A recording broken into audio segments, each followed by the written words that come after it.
Asia!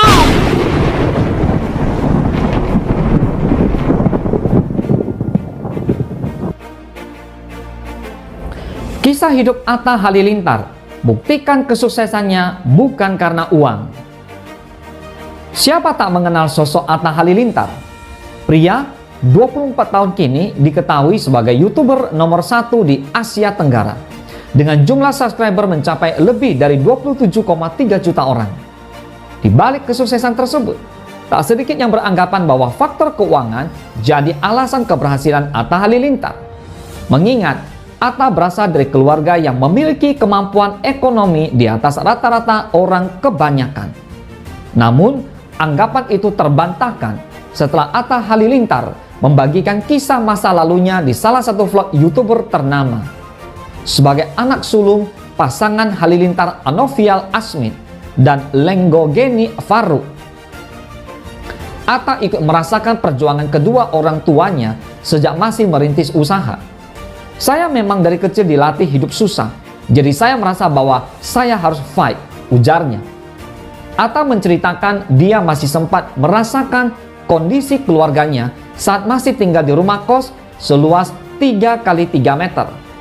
Termasuk ketika kedua orang tuanya mengalami masalah keuangan pelik pada tahun 2003. Atta sudah mulai ikut mencari nafkah meski masih duduk di bangku sekolah dasar. Gen Halilintar menjadi salah satu keluarga dengan jumlah anak yang cukup banyak, yaitu 11 orang. Pasangan Lenggogeni Faru yang sering dipanggil dengan Ibu Gen dan Halilintar Anovial Asmit yang sering dikenal dengan sebutan Ayah Halilintar telah menciptakan keluarga besar bernama Gen Halilintar ini. Pasangan ini berhasil tumbuh sebagai keluarga yang dikenal cukup kaya karena berbagai usaha yang dilakukan. Ternyata mereka tidak begitu saja menjadi salah satu keluarga terkaya, namun diawali dengan kondisi yang memprihatinkan. Anak sulung dari Gen Halilintar yang bernama Atta Halilintar, ia menjadi salah satu saksi perjuangan hidup keluarga ini. Mulanya, orang tua Gen Halilintar mulai berdagang karpet dari rumah ke rumah untuk membiayai hidup. Tidak hanya karpet, parfum non-alkohol juga menjadi salah satu barang dagangannya. Ketika keluarga Gen Halilintar pergi ke Dubai untuk berdagang, Atta Halilintar pun lahir. Namun sayang, kondisi keuangan keluarga Gen Halilintar saat itu sangatlah miris, sehingga mereka belum bisa membayar uang persalinan saat itu juga. Kini, Atta Halilintar malah menjadi salah satu anak dari Gen Halilintar yang sukses dalam bidang bisnisnya. Awal bisnis Atta sudah dimulai sejak kecil, karena saat dirinya kecil, kondisi keuangan masih buruk. Atta Halilintar saat itu beranggapan bahwa ia harus bisa untuk tidak minta uang jajan dari orang tuanya. Sejak kecil, ia menjajakan makanan dan mainan di sekolah hanya untuk mendapatkan uang jajan.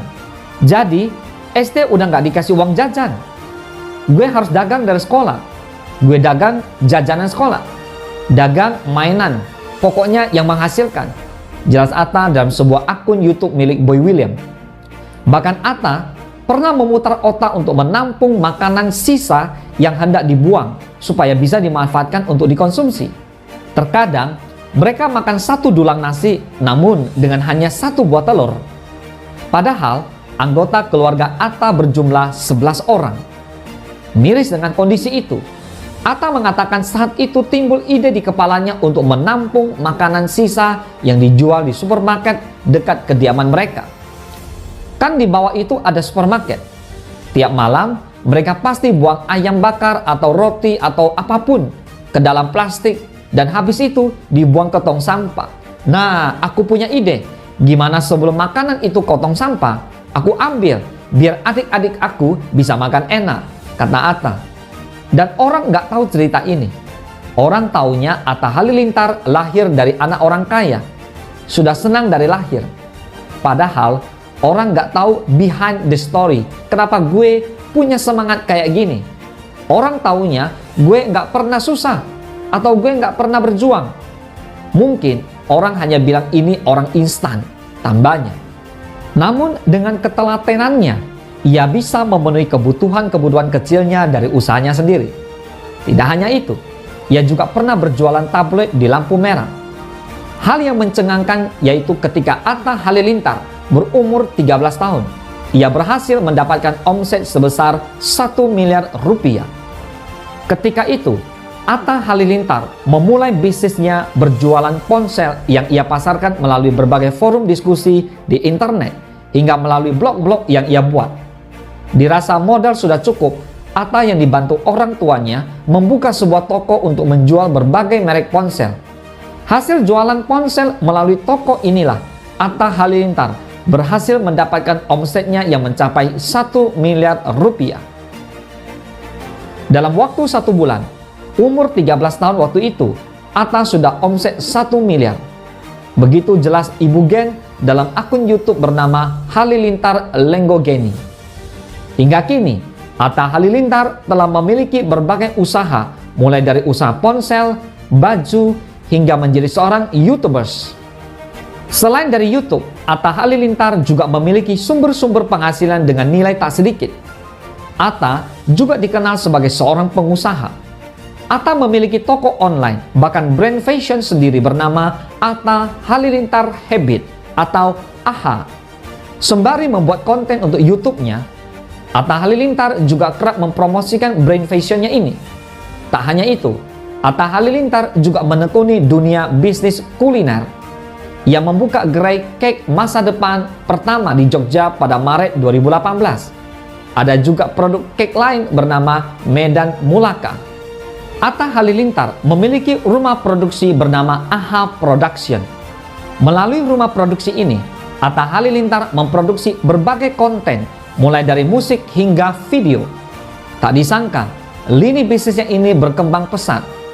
AHA Production juga berperan besar menjadikan AHA sebagai YouTuber nomor 1 di Indonesia.